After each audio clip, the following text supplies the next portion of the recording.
Hey everyone, welcome to He's Not Wrong. I'm your host, Chad D, and today we have a very special guest joining us. I know all of you know who she is. I know for a fact that if you followed the news even just a little bit, you've heard her name on repeat across all platforms and networks over the last few weeks. Aftyn Behn is joining us to talk about the lessons that we have learned from her campaign, what we as Democrats can do to improve our chances of winning in our local communities across the country, and what we need to do to ensure that we do not lose the momentum that her campaign gained in the special election in Tennessee's 7th congressional district. Aftyn is hands down one of my favorite guests that we've had on the podcast in the past year. Her care and love for her community are evident in everything that she says and does. No one runs for office and endures the brutal nature of a nationally scrutinized race because they hate their community. So I want to take a moment to condemn the hate and vitriol being directed her way. The critiques are unfounded, they are not true, and they need to stop. I am inspired by Aftyn, by her love of public service, and by her commitment to doing what is right and just for her community. And I hope that you feel the same by the end of this episode. So I now give you my conversation with Aftyn Behn. Aftyn, welcome to He's Not Wrong. Thank you so much for joining me today. How are you doing? I'm great. Just trying to pull my life back together after running for Congress for 9 months. Excited to be here. You have had about a week and a half since the campaign ended. What have you been able to sleep? Have you gotten rest? How are we feeling? Yeah, I have about 300 unanswered text messages that I have not responded to. I'm someone I'm an extrovert introvert, so Mm-hmm. I can put myself out there, be gregarious, but it takes a lot, and so I've just kind of been in a hole, like recuperating and planning the next move. Yeah, no, I feel that. I'm the same way. I very much am energized and motivated by the people around me, but there is a drop-off point where I'm like, okay, Yes. I have to go into my hole. One thing that I appreciate about you and admired since the start of your campaign and your work in public service is how unapologetic you are with everything that you do. And you operate with a moral clarity that I think really resonated on this recent campaign, and people pick up on it. And I wish more elected officials would emulate that. But back in 2019, you were forcibly removed from the House chamber while protesting a representative that was facing sexual assault allegations. And there was an entire photo that towards the end of your campaign that the Republicans were really trying to use as a negative of you being taken out of the chamber. And I personally think it backfired. I'm like, I want more representatives like that who are willing to get in the fight for us and with us. And in a time when it's so important for us to be speaking out and using our voices, it matters more now than ever before. What advice do you have for people who are trying to find their voice? They're trying to find that courage that you have had all along. Courage is contagious, and I'm someone who's never backed down from a fight. And I heard an excellent quote the other day about fear and courage, and I can't recall it, but it's basically something that you just have to step into. Like, you really just have to step into it, and there'll be fights that you really don't know where the boundaries are. There are fights in which you're David and you're fighting Goliath. There are moral fights. There are, especially living in the South, it feels like just the daily onslaught of issues that need to be elevated, especially in the Tennessee legislature. But for me, I guess I come from a family, from parents that felt other than and less than their whole lives. Yeah. And so that's where I have always kind of adopted this underdog mentality, and have been always trying to fight for the little guy because of the power structures in play. But I have to say this race was challenging in a way that I hadn't, I should have expected it, and I feel a bit naive. But you just have to kind of jump in and kind of hurdle your way through, Yeah. in order to get to the other side. And you build, and it's true, what doesn't kill you makes you stronger. And I think it's built resilience in me that I hope, and especially my team around me and younger people wanting to get into politics can look at me in this race and say, well, Afton did it. Maybe I can run for a local office. And so, yeah, especially with this race, I think courage was contagious, and I saw a lot of people that uh, a lot of supporters who showed up and definitely felt that deep into their core. I feel like if you weren't naive going into this, if anyone was, if there was like that, if that was removed from anyone running for office in district like yours, I mean, that would keep them from being successful. So I think that's a positive going into it without understanding just how difficult it could be. And we're going to get into that a little bit later in this episode. But your entire early career, it was rooted in social work and community organizing. You helped family navigate systems that were failing them. And you said before that policy decisions were shaping the problems, and that's what you were trying to fix. What I'm curious about is, was there a light bulb moment in your life when you realized that the only way to truly help your community was to enter into that political arena? And if so, what was that moment? I've always been an upstream and systems thinker, and the immediate moment I retreat to is one of in graduate school when I went to graduate school for social work, and you're placed with a agency or an organization for a year so you can build your social work skills. And I was placed at a transitional housing facility for homeless youth. And I remember having clients and thinking, there's no amount of energy or time that I could give you to change your problems because those problems are created by oppressive policies. Mm-hmm. So I knew I wanted to be advocating at the policy level, and I did. And so in 2017, I was a community organizer trying to expand Medicaid, trying to protect the Affordable Care Act, ensure these subsidies. And so I've been always an upstream advocate to change the policies that we have in place. And then I realized after speaking to legislators through 2017 to 2020 that there's no amount of lobbying that you can do to get them to do the things that you want them to. And that's when I decided to join them. If you can't change their minds, then I'm going to try to pass the policies that need to be passed and or be loud about them in the Tennessee legislature. So I look at this as the next kind of escalating moment in my trajectory. I never thought I wanted to run for office, but I've built the skill sets because of trying to organize systems and trying to advocate for policy change, and brought those and bring those to my portfolio as a legislator.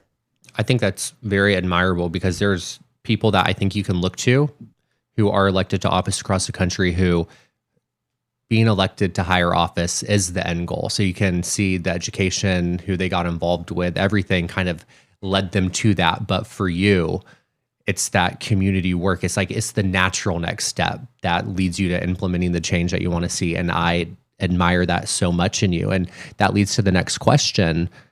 You have all this on the ground experience with people who are impacted by the policies that are implemented by the Tennessee state legislature. What do most lawmakers without that on the ground experience consistently miss? Oh, they're passing bills because their cousin called them, and there's no political focal point. And I am someone who has a deep political foundation in this work because I went to school for social work and because of my community organizing background. And so my politics and as a legislator, I center the most impacted in my policies, whether that's the unhoused, whether those are, the most marginalized communities, and they inform the work that I do. And I can't say that of most of my colleagues. I think also having a social work background has made me a bit more empathetic towards my Republican colleagues in a way that, probably is really surfaced during the legislative session because it's so challenging. But I grew up with parents who were open and curious about the world. I was able to go away for school. I've worked abroad. I've learned, so much about this world, what other countries are doing, what other communities are doing that is better than what we're doing, and bringing that back to Tennessee when I decided to move back to my home state in 2017. And a lot of these legislators have never left this state, and they didn't have the background, educational background or political background I have. And it's led me to really embrace, and I wouldn't say, the worst of them, but a lot of them just embrace them for who they are, because Yeah. it's not, they haven't had the opportunities that I've had. But I see a lot of my social work, professional background, and ethical background playing out as a legislator. There was a statement that you made where you said power, or you might have written it, but you said power is built, it's not given. And that really resonated with me, because being in Alabama, Democrats used to be in power. Hmm. And then there was just like a day where it just flipped. And then we've had several decades of Republican control. We'll get into that a little bit later. I say that because in a state like Alabama, you have Richard Shelby, who was a U.S. Senator, and he pretty much passed the baton to Katie Britt. And I'd be remiss if I did not apologize for Alabama giving America Katie Britt, because that is awful. But in that situation, I feel like when Republicans have that much control over the way our government is formed and our processes, power is often given. And this philosophy that power is built and it's not given is something that I wish the Democratic Party in Alabama really would adopt and unite behind. With that in mind, how did that shape how you built out your campaign and you built coalitions and empowered the voters who you would come in contact with every single day? What's overlooked in this campaign is this is a culminating, well, a culminating meaning of a long-term kind of 8 to 6 year project, but the beginning of something really bright, I think, of a decade of organizing. And so for those of us that got involved during the first Trump administration, we have been out rebuilding the county parties. I was the indivisible organizer for 4 years in the state of Tennessee, helping build capacity of grassroots leaders, civic leaders, to, and embrace self-determination and, figure out what the issues are in their lives and how to organize to address them. So this is, I was looking at this congressional race, and I had indivisible groups at Clarksville Indivisible, Indivisible TN7, which was in Williamson County, Nashville Indivisible. And the beauty of all of this, I thought these groups had kind of gone underground. I decided to run for office in 2023. I left Indivisible in 21. I, tried my best to prepare the Indivisible organizers for my departure, saying, good luck. I've given you the skill sets to maintain these groups. And then I, run for office for my state race. This congressional race comes about, and I look around, and these groups are thriving. I mean, they are knocking doors, they're holding rallies, they are showing up at bridges. They're the most organized they've been in a long time. And so the beauty of this race was just an absolute collective effort from the grassroots, from the Tennessee Democratic Party, which has a new chair. For the first time, they organized all 95 county parties. And they also have organizers at the helm of the party. There are organizers at the helm of the 3 county parties where the most Democrats live. So it was a moment in time in which all of us were working towards a common goal. Yeah. But also there had been 6 to 8 years of equipping these leaders with the skill sets to launch 100-person canvases, right? To take the No Kings protest, for example, and channel all of that energy into this race. So it was really an incredible moment of collaboration for everyone involved and across the political spectrum. And I'm excited to see what comes next, because you've got, I think when organizers at the helm, you just have a better understanding of the power landscape and what we need to do to, take back our state, which I'm sure is what you're grappling with as well. Yeah. And I'm really happy that you say that, because I didn't even set up the question to get a local community organizing answer from you. But I love asking my guests and I have all kinds that come on to he's not wrong. Always, always, always there is a point in the conversation where it gets directed to get involved locally in your community. And I really appreciate you saying that, because in a state where the Democratic Party might not be as organized, and I feel like there are a lot of places like this, like your district in Tennessee, like where I live in Alabama, across the country, that can really hone in on that idea that you don't have to start big. You can start with your local chapters and branch out from there. And so I really appreciate you saying that. And we're now going to get into talking more about your campaign in depth. We've been following it from the very beginning.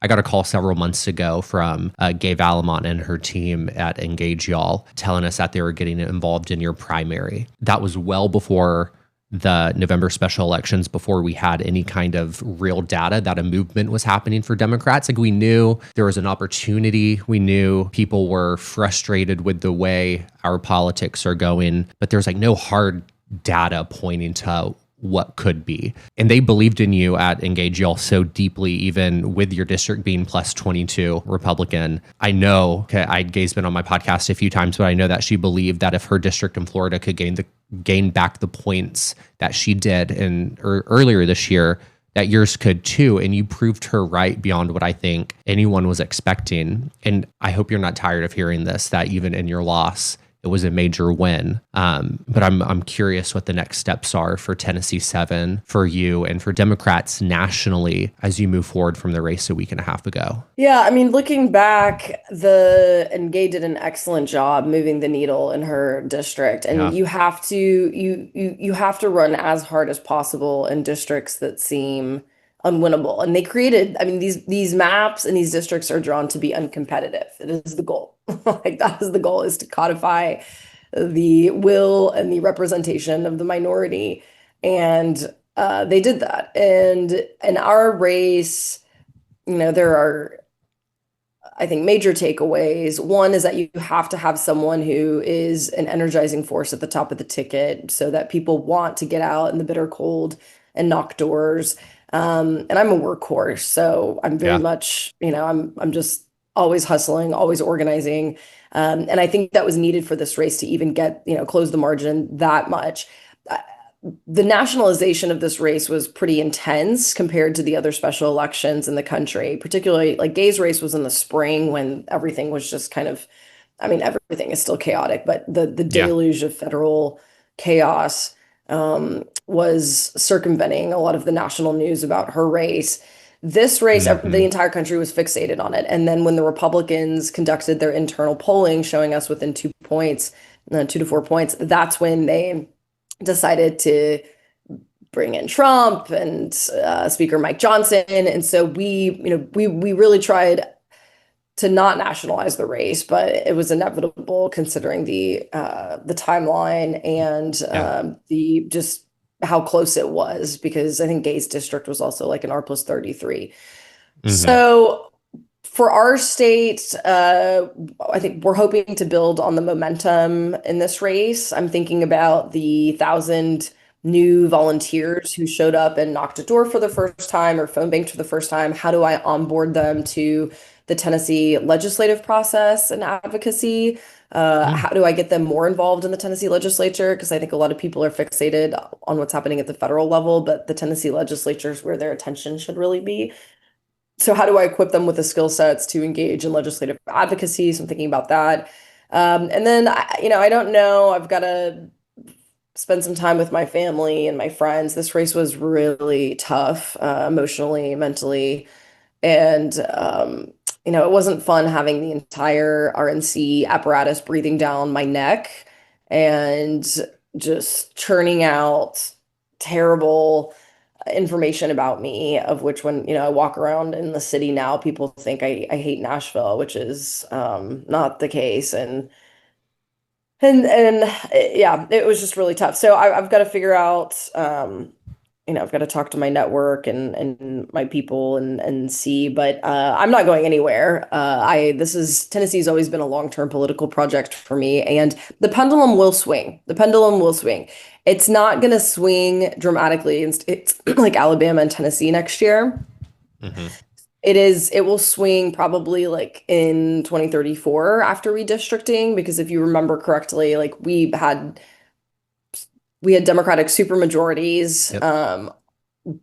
in the early 2000s after that redistricting Hmm. cycle, and we lost all of those. So I'm interested to see if the pendulum swings, and that's what I'll be preparing for, is probably the mid 2034 2032, when we can actually flip a few state legislative seats. I'm going to keep saying it. I appreciate what you said, because what I experience on my social media and from people in the comments on my episodes and all across the board, there seems to be this idea that this stuff can just happen overnight, and it's not going to happen overnight. We can make progress overnight, but the real change takes time. It takes infrastructure. It takes dedication and commitment. And the fact that we can in 2024 say, okay, we got to play the long game to 2034 is so important to recognize and to gear up for and to prepare for. That is something that I think is missing in a lot of people. They don't play the long game as much on the left as they do on the right. And I think that's a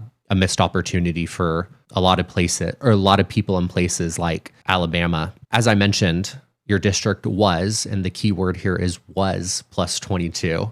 When you entered the race, it was plus 22 for Trump from the year before. What did you see that convinced you, like, yeah, I can do that. I'm entering this race? It was less about I mean, I've organized in Tennessee for a decade, so every district is tough. Every race is tough. Our theory of change from the beginning of the race, it was affirmed again and again. One, that I am someone who can turn out Democratic voters, which we Yeah. knew this was going to be a mobilization race. I had the highest total voter turnout of any Democratic state rep in the 24 cycle. So I have a track record turning out and mobilizing Democrats.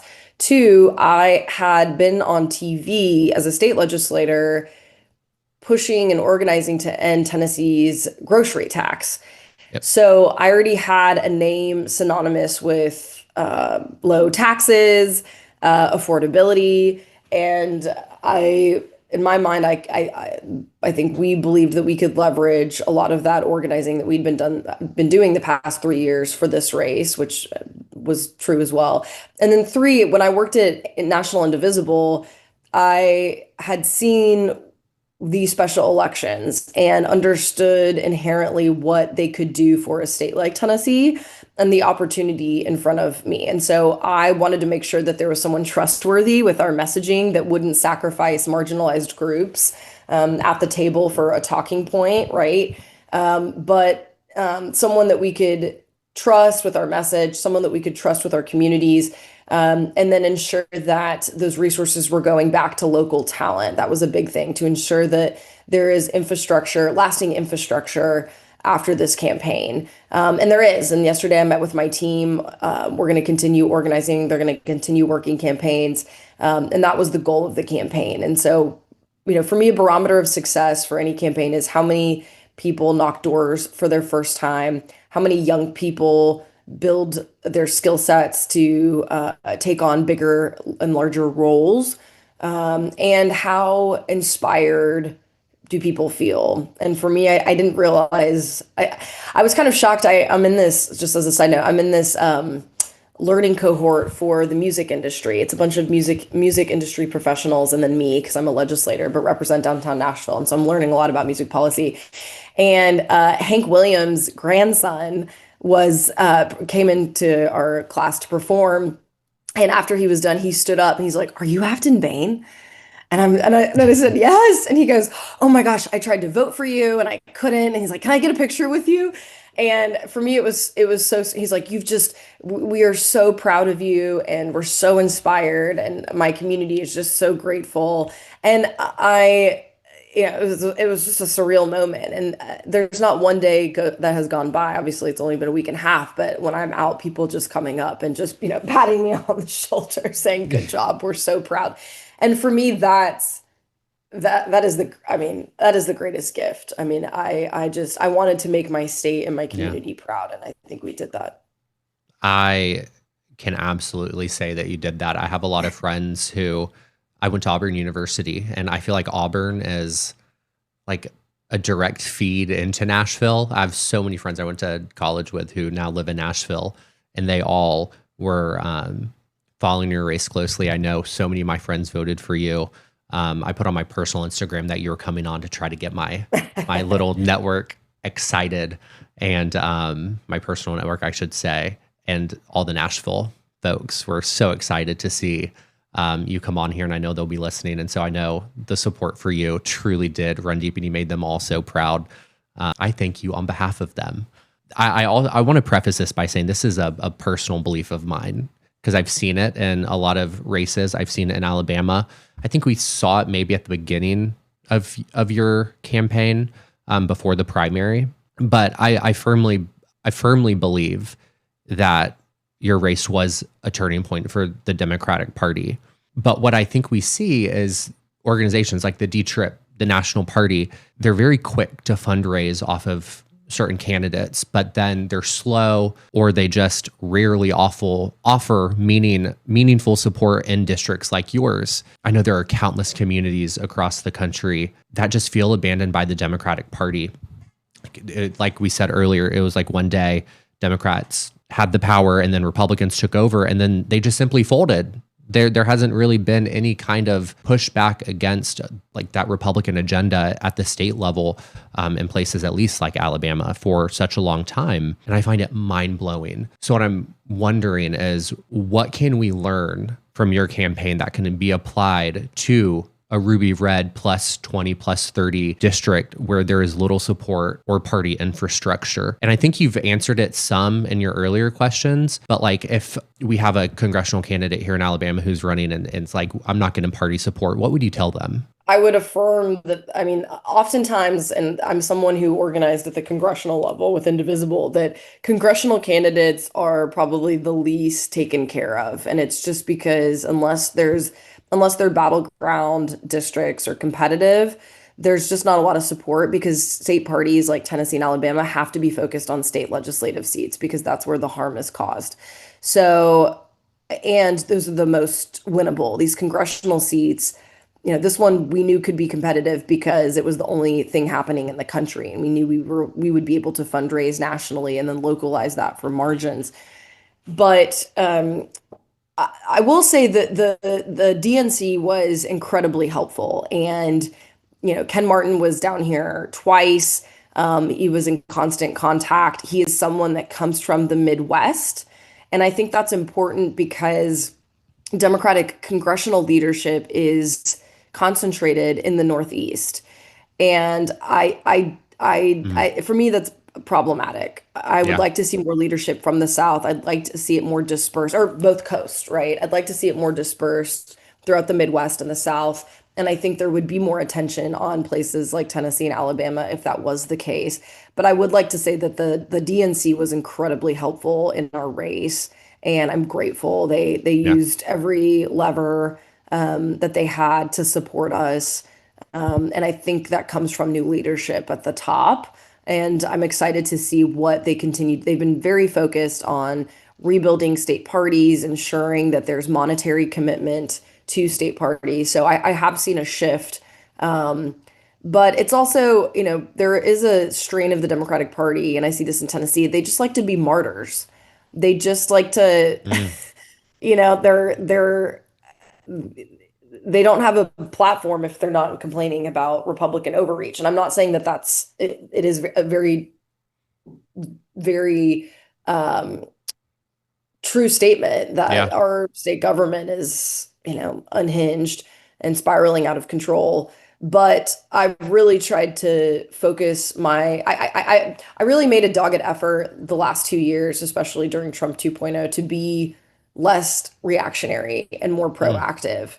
What are the fights that I'm going to take because I know that I can organize for the long haul around Yeah. them, rather than just reacting to everything, because it's so much. Like, there's just so much happening and it's so bad. So I would hope that any candidate moving forward running in the South would look at our race and understand that it's going to be an uphill battle. We have to, there's certain fights that we just have to take because they're important ones. And what is the leftover infrastructure that you can build for the next person who runs or the next down ballot candidate who runs.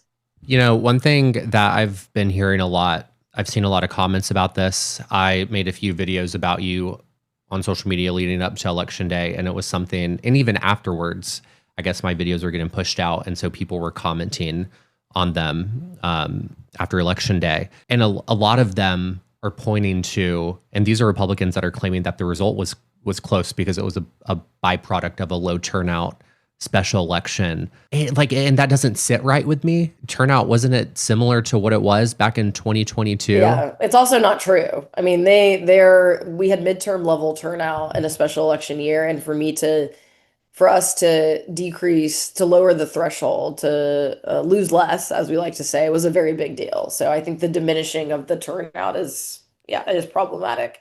Why is that their talking point? I'm like, how do I debunk that? Because it's so like non-logical in my head. I don't even know how to. They're just mad. Like they're just mad. They're mad that I sang 9 to 5 on stage. They're mad that I wore a nudie country western suit. They're mad that we were having a good time and celebrating. They're just stay mad, like stay mad. But it's untrue. I mean, we surpassed midterm level turnout. Well, I think we were a few hundred votes short of midterm turnout. However, it's just not true. I mean, tons of people showed up for this election, and that's what's really scary. That's the five-star alarm for the Republican Party, is that even in high turnout elections that we are swinging these districts. And so I hope that, I'm living rent free in these people's minds. It's like I've moved on. So you all giving you the permission structure to move on too. How does it feel knowing that you're living rent free in their minds, even to this day? I mean, Trump, I guess there was one night, I'm not on Truth Social, so I didn't, but I guess he, stayed up all night and tweeted over like 400 times. And oh, yeah. one of the primary candidates in this race texted me and said, "Do you know Trump tweeted about you like 12 or 14 times last night?" And it's just funny to me because I'm like, the president is beefing with this 5'4" blonde who once had a Hot Girls Hit Curbs bumper sticker on her car. Like, what? You're the leader of the free world. I don't. So it was wild. But to all of them, like, let's just move on. What are the takeaways? I think the takeaways for the Republican Party in Tennessee is that they've got to start. Well, they've gotten lethargic. And it's how the Democratic supermajority was in the early 2000s. They stopped knocking doors. They relied on mass communications more so than any direct voter contact. And I did see some takeaways from the Republican county party in Nashville that they need to start engaging in direct voter contact earlier on during early vote, because we did win early vote. So yeah, they're concerned about that. And just the sheer fact that this race was close is just, it doesn't sit well with them. So my next question has to deal with the media. You said a few moments ago that you really tried to not nationalize the race, but it was just inevitable. It happened. It is what it is. It goes without being said that Republicans and like the MAGA branch of their party specifically, they built this media infrastructure that I don't think we have fully realized yet. In places like Alabama, and I know Tennessee has it too, not only do Republican press outlets like rule supreme, but so does the grip of these consultant Republican blog sites that look like news sites, and it's meant to confuse people into thinking it's a news article, but really they're just like paid out of a pack for someone to smear other people. Anywho, look, I feel like local media coverage for Democrats in red states is often limited or framed through a conservative lens. Like you said, your race did get national press, I think, primary to the end. Well, yeah. Oh, sorry. Yeah, I've got a lot of thoughts about this. So I'm wondering, how do Democrats build better relationships with the local media? Because I feel like local press, they do play a part in rebuilding that trust at the community level. And in places like Alabama, we haven't had competitive Democratic races in decades. So I'm worried that our local media isn't equipped for what 2026 is about to bring. So let me first provide some insight into the media ecosystem. So the RNC had a 78-page dossier on, or the congressional Republican apparatus had a dossier on me.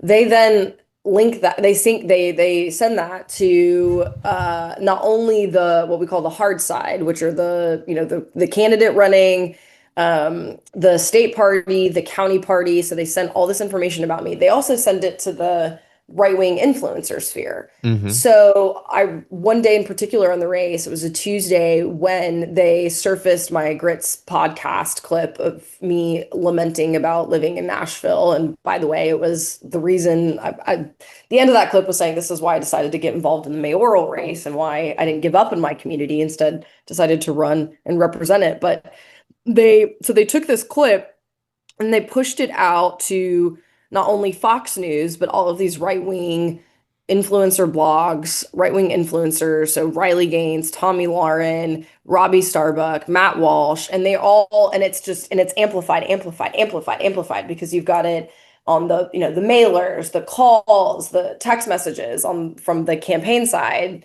And then you've got Fox News, the traditional media. I mean, Fox News had a ticker about me. They had, interviews about me nonstop. I mean, it was terrible. I had death and rape threats constantly throughout the campaign. And so it's very much a plug and play. And I think the Democrats are in the process of building kind of the same breadth and scope of an apparatus because we desperately need it. I mean, the onslaught that I felt was unparalleled to anything I've experienced. And then Tennessee is lucky. I don't know how the media landscape of Alabama, but we have excellent publications here. We are really lucky. They've been able to retain top Tennessee talent. And so I've just been very impressed. Like we have the Tennessee Lookout, the National Banner, which are both nonprofit entities. We have the National Scene, the Tennessean, the local channels. I mean, I commend all of the local media landscape. They've done, I think, as best of a job they could. I'd say the pitfalls are mostly from, how am I trying to say this? I think there's a certain type of journalist that has reported on politics in the past that doesn't understand organizing. And so what looks as like a very, transactional, like, Aftyn's a progressive organizer, but like, what does that mean? And I think the story that wasn't told in this race is just how much work went into it to get it to be, in order for this race to be competitive.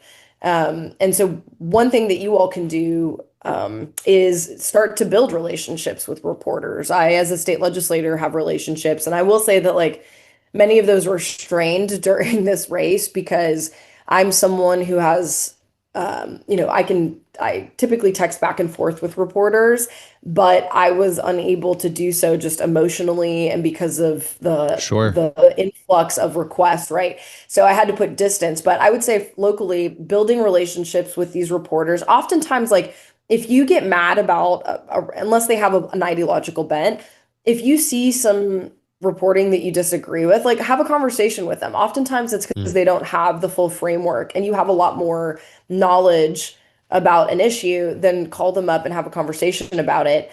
And leveraging those relationships, but also, I mean, being their staunch supporter as well. Like, yes, do I have issues with the media? And I'll give you an example. A local paper asked all the candidates to fill out a questionnaire. And I learned, I filled out the questionnaire during my state race, but I learned at the federal level, these candidate questionnaires are used by the opposition majority party. And there's actually case studies showing that candidates who fill them out fare worse because it just opens you up to fodder.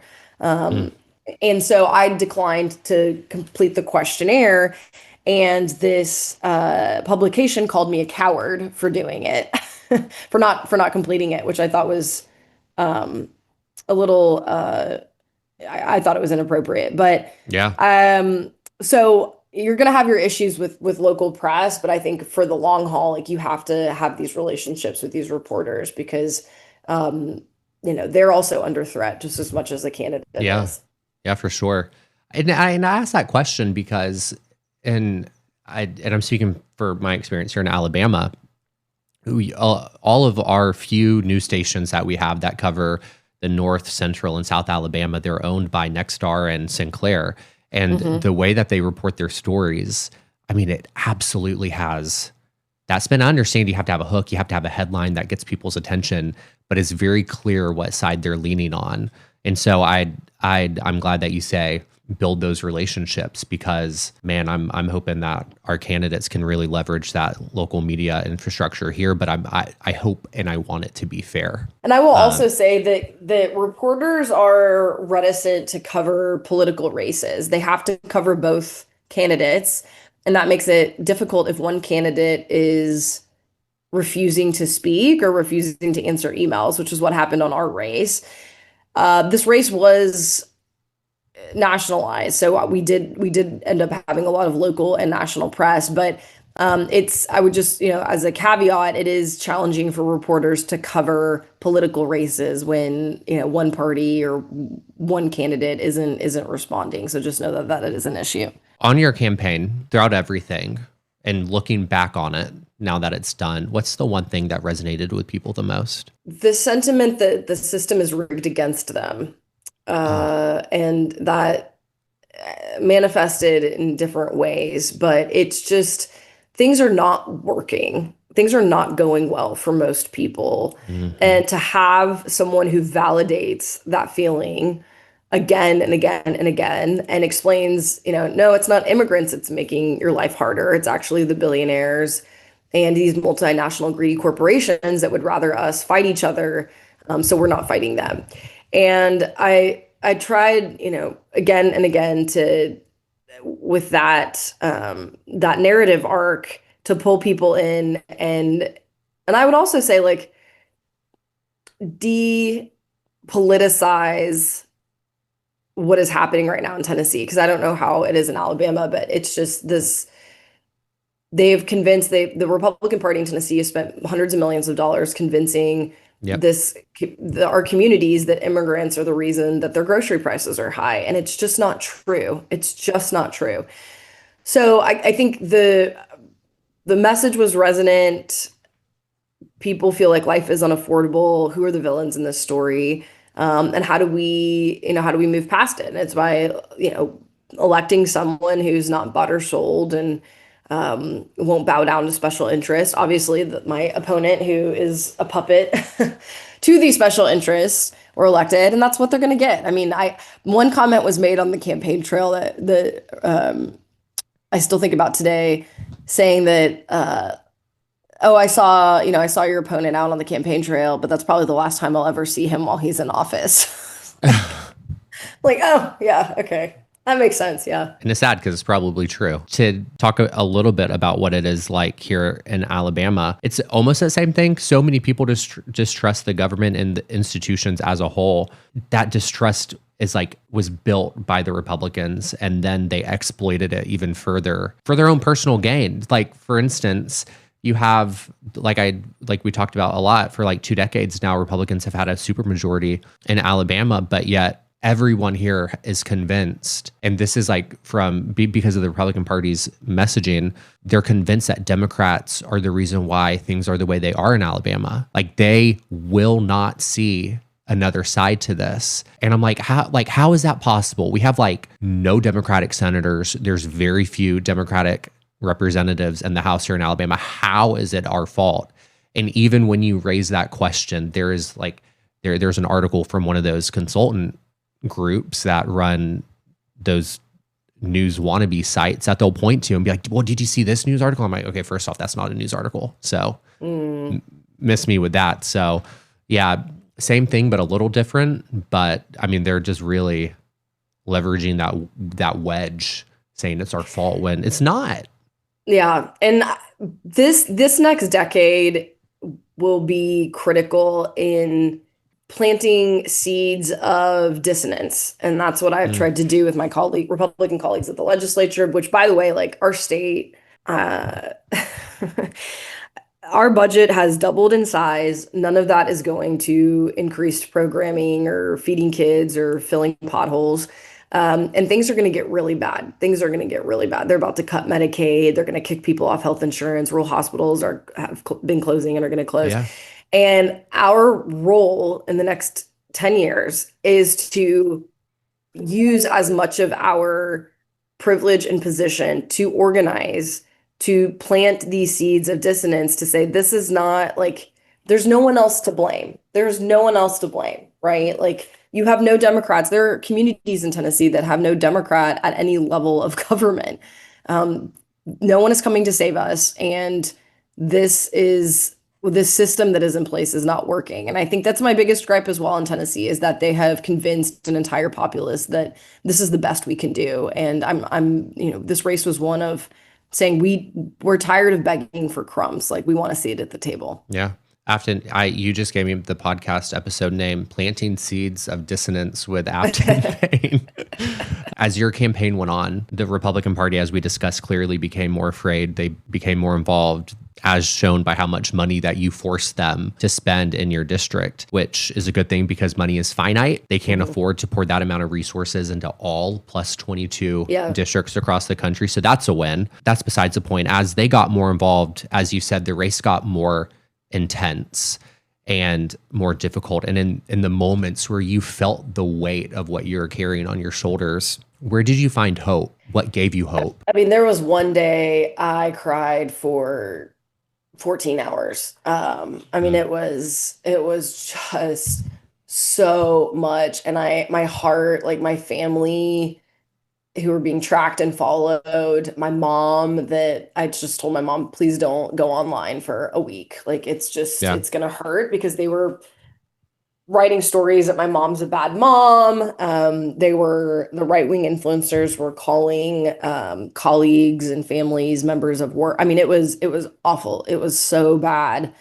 And it felt debilitating. And at the time, like, I understood that this is like this, in the words of Gandalf, like, this too shall pass. And I had to go through it to get to the other side. And now that I've done that, like, I know I'm more resilient, but I was so, and I had pneumonia for the entire month of November. Icing on the top. Yeah, I was sick, and it was so miserable. It was so miserable. But the same day that I cried for 14 hours, I showed up at a canvas at 2:00 in the middle of the day. It was raining, cold. And I walked outside, got on my Jeep, and I looked up, and there were 30 people there. And I was already crying, but I cried more, because I'm like, oh my gosh, like, what are these people? And you're talking to someone who's organized, I would, in my early days, I was lucky if one or two people showed up to an event. So that was my surprise on election night when I walked out and there were 2,000 people. I was like, oh my, what is happening? But I walk up, and this young girl comes up to me, and she said, oh my gosh, I've traveled 2 hours because I knew you were going to be here, and I wanted to meet you and tell you how much you mean to me and my family. I mean, I was just so honored. I mean, so grateful for the support. These little kids show, and another phone bank, like on election day or maybe the day before, these 3 high school girls from a local high school in Nashville showed up, and I'm like, oh, welcome to the phone bank. They're like, oh, we've been here. We've been doing this every week. And I was like, oh, okay, good to know. You're the OGs here. Like, I was so, once again, this comes from a deep humility after years of very few people showing up and caring about what you did, to showing up and there being 100 people at these canvases. I mean, it was so inspiring, and my team was so inspiring. And so there's just so much to be hopeful for. And really, the hope rests with young people. I think that there's going to be a massive generational shift in the next 15 to 20 years. Gen Z, my goal is to train as many of them to organize, so that they can, be in office in state government, and rebuild the state apparatus to deprivatize it, because our entire state government has been privatized. Preparing them to run for office, because there's, think of the gerontocracy right now. There will be so much upheaval and shifting, and we have to have young people that are ready to take the helm. So I just the hope that I have is with the young people of this country, and I'm so excited to see what they do with when they are given the reins. Yeah. I ask all my guests what gives them hope because, like, I mean, we don't even have to point out just how awful it is nowadays. Our humanity's being stripped from us, and there's so much happening that we just can't respond to everything. But I find it important to see hope through your eyes because with everything that you've gone through, the battles that you have fought, if you can find hope, then I too, in my everyday, can find something to be hopeful about. I think that's so important. And I also commend you for the work that you've done with young people, because that's something that we don't see from really anyone, is investing time in our youth. Last weekend, I was at a campaign event for Doug Jones, and I didn't ask him, I told him, because I was approached by someone at a bar that followed the podcast, and they knew I was supporting Doug Jones for governor of Alabama. And they said, if he wants our vote, he's going to have to show up in third spaces. He's going to have to like come to the coffee shop unannounced and like check in on us, ask how we're doing, be there for us. We're tired of business as usual politicians. And the fact that you invest your time and your money and your resources into building up that next generation is so important. What did you learn about engaging young voters in your campaign, and what should Democrats and honestly Republicans, everyone across the board, stop assuming about that youth vote? I mean, they want to be connected. They absolutely want to be connected. They need the skill sets to figure out how to move forward. Like, I think a lot of them understand that the system is rigged and that they need more power and more agency. And so a lot of my organizing has been, giving them, training them up, giving them the leadership roles they need to move forward, and to bring in others with them. Because I think you always want to equip people who are from these communities to do the organizing themselves. Like, it doesn't make sense for me to go and organize college kids, but we had a bunch of college kids organizing college kids, which is how it should be because they understand the plight and challenges of these communities. So, and also, I mean, social media, I think you can't, it's, if you do not, it is going to be really hard to be a candidate in 2026 and not be on social media like I was. It's just you're reaching the voters. I mean, voters meet you. You have to meet the voters where they are. Yeah. And they're on a lot of different platforms. They're in a lot of different places. And that was, I think, also really interesting about this race is like we had to get up on TV because a lot of people still watch TV. But for example, I don't have cable and I don't watch a lot of streaming services, so I never saw my commercials.